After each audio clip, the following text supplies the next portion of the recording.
Hello, and welcome to episode 10 of the Artisan Workshop modding tutorial series. And in this episode, we are going to do our first custom UI using the Gauntlet UI UI language that Tailworlds has developed for Bannerlord. And because this is the first time we are doing our own UI, I will also try my best to actually explain how the whole UI system works. And then we can go on and do the mission UI. So I plan to add to the mission view how many of the items we have in our inventory. So our items are sort of like healing potions. So it would be nice to have in the mission view together with our health bar and all that stuff. It would be nice to have how many of these items we have left in our inventory. And to do that, we should add our own UI element to the combat UI. So to actually start to explain how Gauntlet UI works and how Tailworlds has built their UI, I'm going to use this mod that I made to help me explain. So this is called Useful UI Debug, and the name might be a bit of a misnomer, but this will help me hopefully explain a bit how the UI actually works. So let me just start the game with my Useful UI Debug mod. And what this mod does is that it gives you a view that shows like the different elements of the current UI. So if we go into a campaign, I can press Shift F1 to open this view. And the text is kind of small, and I was not able to change the text size. So let me zoom in OBS. So this will give you a view like this that will show you all the layers in the UI. On the background, we have the encyclopedia. And what this will show you are all the layers that construct the current screen. And these are layers inside Screen Manager, and Screen Manager is one global thing. You can see if we try to read what it says here, you have map bar, and map bar is this thing on the bottom. You have encyclopedia. You have actually two parts of encyclopedia. You have encyclopedia bar, and you have encyclopedia home. I will explain shortly why that has two parts. And then you have things like Steam notification, game notifications, and pop-ups and stuff like that. So other parts of the UI. To actually explain what any of this means, I think I will need to draw a diagram. So this will be my Gauntlet UI sort of overview. So first of all, you have a screen manager. Let's put it here. You will have a screen manager that will have a bunch of Gauntlet layers. Let's make this a bit smaller. So first of all, you have screen manager, which is a global object. And within the screen manager, you have a bunch of Gauntlet layers. And this is the list of all the Gauntlet layers that are currently visible or currently in use. And each of the Gauntlet layers has, 0, 1 or multiple of these pairs of movie plus ViewModel. So each of the Gauntlet layers has movie plus ViewModel. Let me put a background here so that this was. And if we look at, for example, the encyclopedia that we have in the background.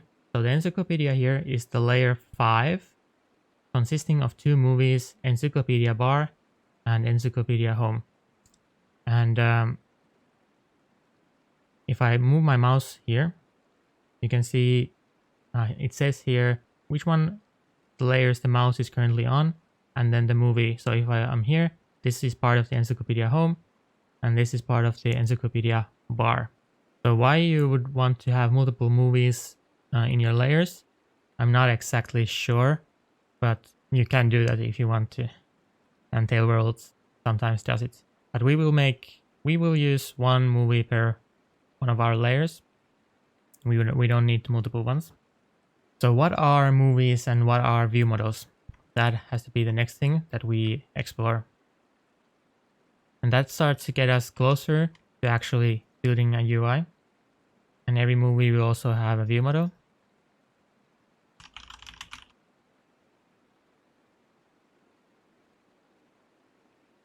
So these are sort of linked. Let me put this a bit lower so that it's sort of more clear that these are subordinate things.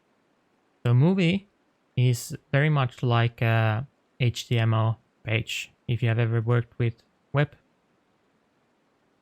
so you have an XML. You have an XML definition like you would have in HTML. And this definition will contain multiple widgets. Widgets like buttons, checkboxes,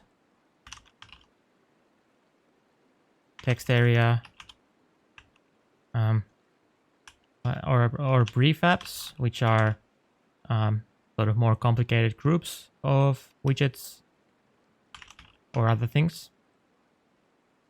So if we actually look at something like that, so we see that here we have, for example, one of our movies at the moment is Encyclopedia Bar. So we can go look for Encyclopedia Bar movie. So if I go to PowerShell, and we can use ripgrep to, well, actually, no, I can use file search because this is, so if we go look for, what was the movie name? The movie name was Encyclopedia Bar.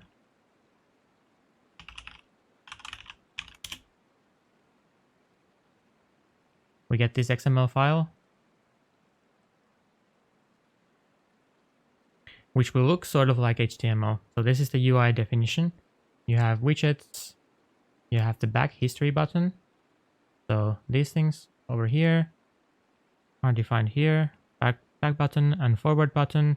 You have the page title, and you have the current path bar, which is hidden behind this view at the moment. You have the search text bar. So each of these things are just widgets here in the UI definition. But this is just like HTML. This is sort of like passive layout. So there's no code in here. So to actually make this UI do something, you will need the view model. And in the case of Encyclopedia Bar, the view model is right here, the Encyclopedia Navigator VM. And view models are just C# objects that actually link the UI into something useful. The view model can have properties that feed data into the C# property that feed data into the UI. They can have methods that work as callbacks. So for example, if you press a button, you will need a callback that happens when you actually press the button. Or they can have like child view models or nested view models. For more complicated UI, you might want to go multiple layers deep. So this is the sort of architecture that is behind the UI. So we need to get our layer together with our movie and view model into the game. And then we will need to make definitions for our view model and our movie. So how do we actually get a layer? To do that part of the explanation, we actually want to, because we want to do our view in a mission, let's actually go into a mission, and then you will see that my useful UI debugger actually has more modes. One of these is mission views. If I toggle mission views here, you will see that one of the current mission views is called Mission Gauntlet Crosshair. For example, there are multiple other ones, and you will see that Mission Gauntlet Crosshair has here its own Gauntlet layer, which is with the movie called Crosshair, and the view model called Crosshair VM. So we can actually just go and look at the code for Mission Gauntlet Crosshair and try to copy how they create their own Gauntlet layer. And we already have a mission view that we created at the very beginning of the project. So in Mission Gauntlet Crosshair, you can see that at the beginning, they just create the view model, they create the layer, and they load the movie, and they add the layer to the mission screen. So this will be exactly what we need to do to add our own movie to the screen inside a mission. And our own movie will contain the XML definition for our UI. So if we just copy this, everything should be fairly straightforward. So inside our mission view, we already have mission view from the very back. In one of the first episodes, we created our own mission view to handle the key presses inside the battle. But now we want to also add the Gauntlet layer and the related movie and the view model to our mission view. So let's just do right that. So let's do Gauntlet layer. And let's do Gauntlet movie, called movie. And for the data source, we will have to create our own view model. So let's do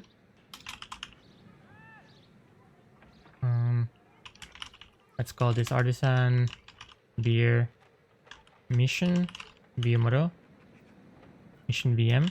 This will inherit from view model, and we need one of these. And we can use the same naming convention they have here. So in Tailworld's code, the view models are always called underscore data source.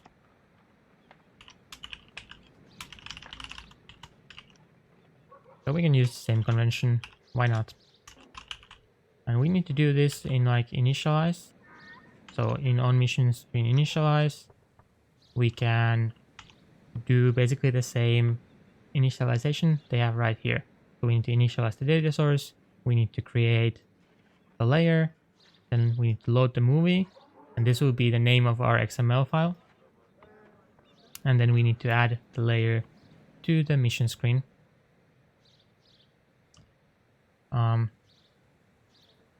So let's first create the data source. And then let's create the layer.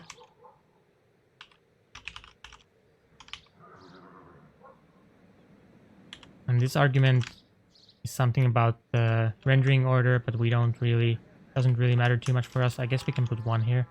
Yeah, let's put 1, why not? So this determines if the things are drawn on top of each other. If things are drawn on top of each other, like in which order they are drawn. And then the movie will be layer.load movie with the name of our XML for the UI that we will create shortly. So this will be called let's call it like Artisan mission Artisan. Let's call this Artisan beer HUD, for example. And we need to give it the data source. And the last step is to add this to the mission screen.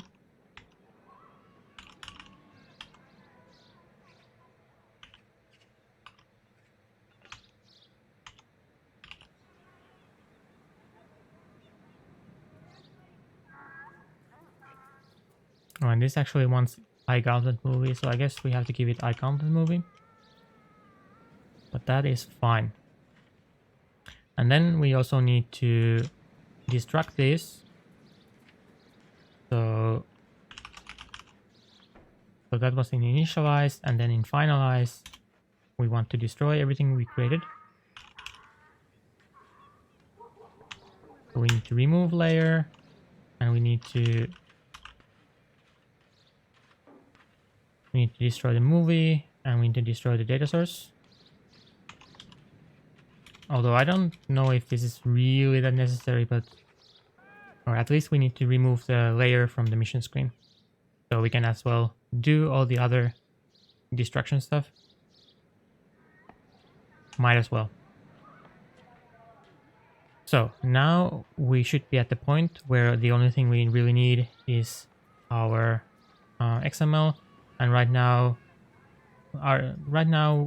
we should be at the point where the only thing we need is the XML for our UI definition, and then at the moment our view model doesn't do anything, so we also need to make sure that it actually provides the UI with the data that we need to show. But let's start by making this making the XML definition for our UI. So to do that, we should do what we always do, so try to copy code from tailworlds. So we go to our own project. We also need to create this path. So the movies and also the UI, the movies and the Gauntlet prefabs are located in a directory called GUI prefabs. So we go to our own project and create this directory, and then we look at something we can copy for us. Well, let's just copy the encyclopedia bar. I guess it's not too bad. And we need to call this Artisan beer HUD. HUD stands for heads up display. So that's usually like a term that is used for things that are shown in the 3D view. And then if we go to modify our HUD, we won't need all these constants right now. So these are just something that helps them to keep all the margins and stuff like that consistent. But this is where the actual movie will start. So if we remove everything inside the window, now we will have an basically empty movie, empty UI prefab. Okay, and then we get to the part where you have to figure out what do you actually want to do with your UI. And the sort of tricky part is that there isn't really any documentation for this UI language that Tailworlds has, but I think if you are familiar with stuff like HTML, you have sort of an idea of what things should look like, or you can try to find what you want to create from the UIs that Tailworlds has built. You can also use RipGrep to find all sorts of things that you might want to find, because all the UI definitions are written in XML, which is plain text. So you can use RipGrep to search for things like the text widget if you want to find how they write text in their UIs. You will get a bunch of results that will show you kind of ideas of how you can render different types of text with different types of, for example, vertical alignment or horizontal alignment,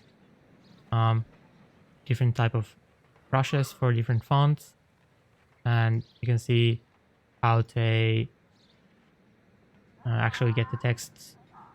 For example, here, this at item means that this text will come from the code somehow, and we will look at that shortly. Well, in somewhere there we'll have something like int text. So you can see also that if we look for int text, we will find text widgets where instead of specifying text, they specify int text. And this means that this will actually be a number and stuff like that. So you can, using ripgrep, you can try to find how the UI is actually built. And if you want more context, you can give like, you want to see more lines before and after, you can give like a capital C, dash capital C, and then number, and then it will give you lines before and after the matching line. So you can see a bit more of the area that surrounds the thing that you're searching for. So let's say we want to just have some sort of text widget in here, see how many of the items we have left, so we can render the amount that we have of the Artisan beer. But first, just to see that this works, let's try with hello from our movie. And let's say that we don't want to mess with the fonts yet. So let's just try if this will draw anything.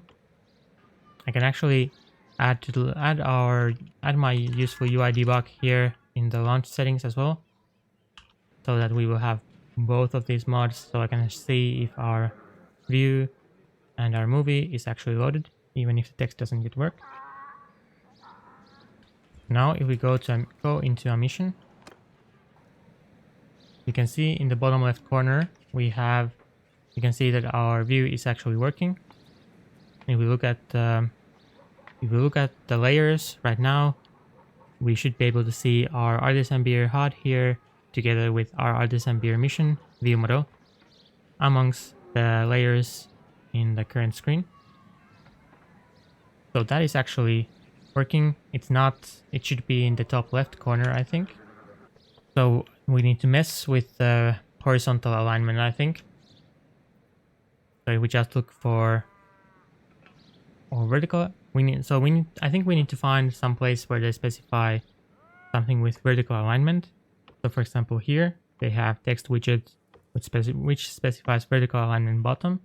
So let's just try this, but instead of bottom, we need a top. Well, actually it's right here. We have vertical alignment bottom here. So let's just go vertical alignment top. And that should already fix that issue. But on top of that, let's try to get the number. Let's try int text actually, because we want this to come from our code actually. So let's try to do something like this int text victories. But instead of victories, we want beer amount.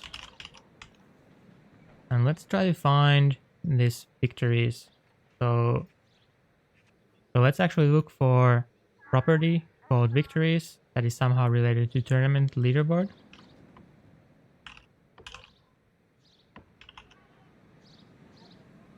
So here you have tournament leaderboard entry VM with property called victories. And here you can see that this is a integer property with something with an attribute called data source property. And so this attribute is something that you just need to have for your stuff to be usable from the UI. And you can see that this is in fact inside of ViewModel. And also to have the UI update when the property is changed, we also need to have this onProperty changed with. We need to call this onProperty changed when the value changes. So I guess we can just copy this into our own ViewModel.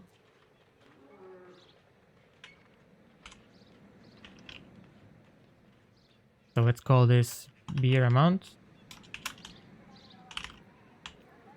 which is the name we used here. And we need a field.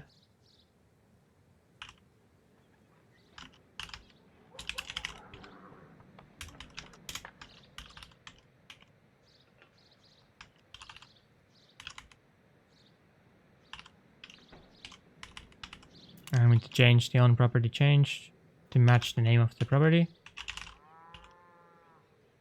So this onProperty changed is just something that will tell the UI that this property has changed. So it's sort of like a notification thing.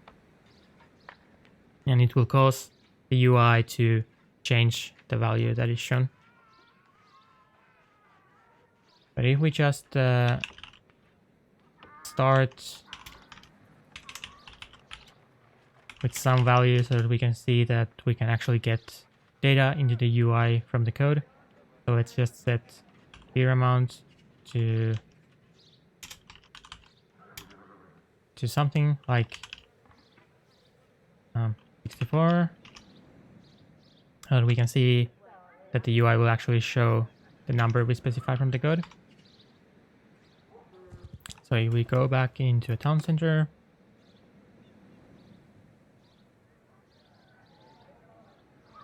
you can see that now our text has moved to the top left corner and we successfully get the number that we specified in the code. So now there are a couple of things I want to do next. So first of all, I think this UI should be hidden if we are not in a battle or if we are not in a place where we can use the items. So we specified earlier that the item is usable in battle and in stealth. So I think we should also make the UI visible only when we are in either battle or stealth mission. Let's try to look for something like is visible. And you can see that actually all these widgets. So widget is like the base class of everything. So even widget has is visible property, or these are called attributes. So we can just use is visible attribute to hide stuff. So we can just come here into our widget and try to do something exactly like this. So they have is visible and then equals at and some property. So this will be, we can just call it is visible. And then we need to do another property, which is just like the beer amount. Except that this time it will be bool. We need to change a couple of things around.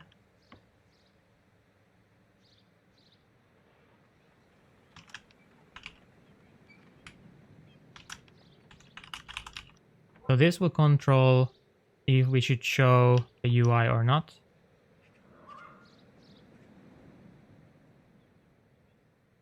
At the beginning, we should set this to... we don't get the mission here.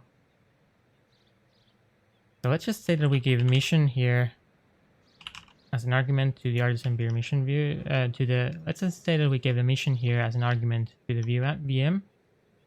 So we might need that later as well, so that we can, when we initialize the VM, we can check if this widget should be visible based on the mode. So let's do something like, actually let's do something like on mission mode changed with mission, and then here we set is visible based on this thing we had right here. So mission mode is battle or stealth, and this will be mission. Okay, and here in the constructor we can also do on mission mode changed with mission, and in our behavior we need to listen for mission mode change. And when the mission mode changed, we need to tell our data source. Oh, this should be public. So in our mission behavior, we can listen for on mission change, and then we need to tell our data source that, hey, the mission mode has actually changed. So this way, if the mission mode changed, we can change the visibility status of the widget.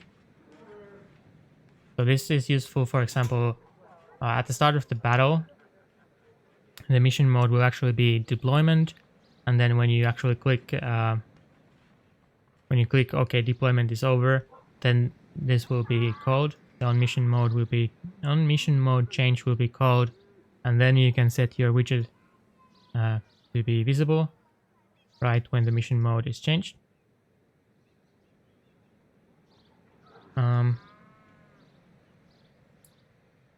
And one other thing I want to do is to actually move the beer drinking into the VM, but let's do that maybe a tiny bit later.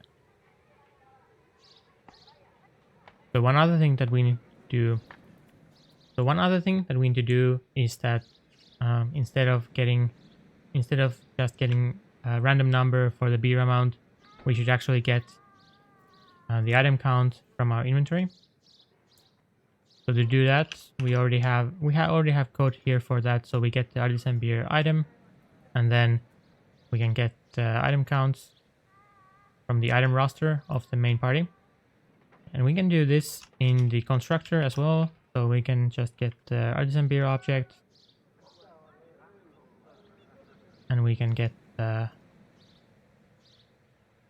item roster, and we can get the number of items from there. Just like so. But now there is the slight issue that the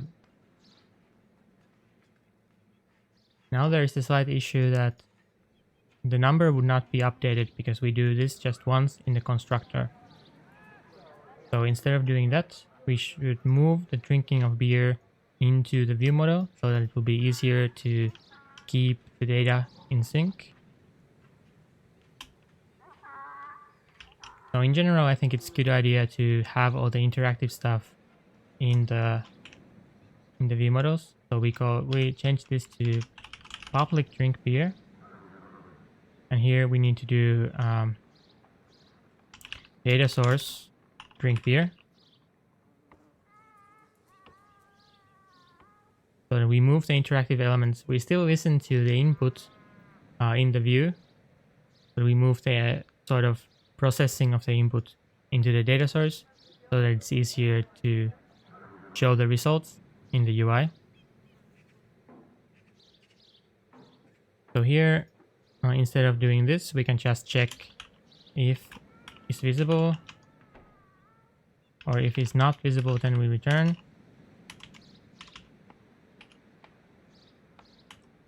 And here we need the mission main agent.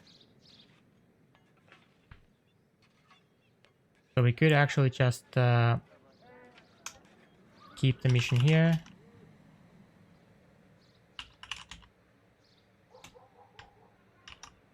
Because we have given the mission in the constructor, so let's just keep it. And here, let's use that. And then when we heal, we need to, on top of everything else we did, we also need to decrease the beer amount by 1. And because we use the property with this setter, that will also call the onProperty changed, which will actually update our UI. So now if we just try all of this, so a couple of things that should have changed is that the UI should not be visible while we are in the town without a battle. So the UI should only be visible if the mission state is battle or stealth.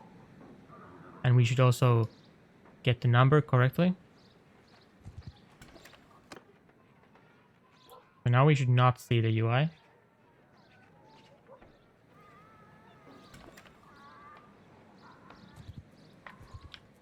And if we go into looter fight,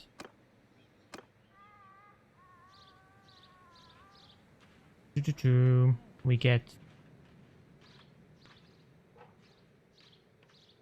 get no reference here. So I guess this happens, I guess the first on mission mode change happens before on mission screen initialize.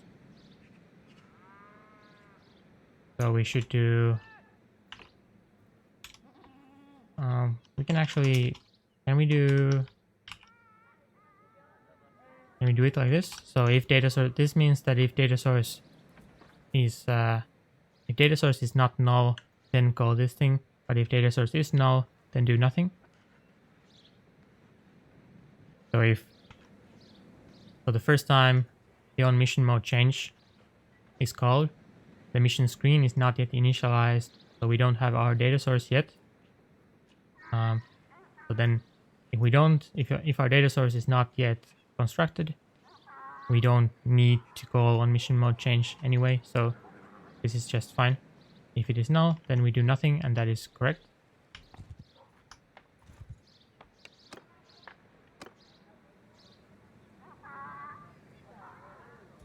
And now, when we are in battle, we actually see our number, which also has the correct amount of beer that we had in our inventory, which is 10. And if we use one, you can see that the number goes down. So everything is working kind of correctly. That is pretty much everything I wanted to do for this part. We have our Combat UI, but let's do a small recap. So to recap everything we did, the Gauntlet UI consists of multiple Gauntlet layers, and different parts of the game can add their own layers.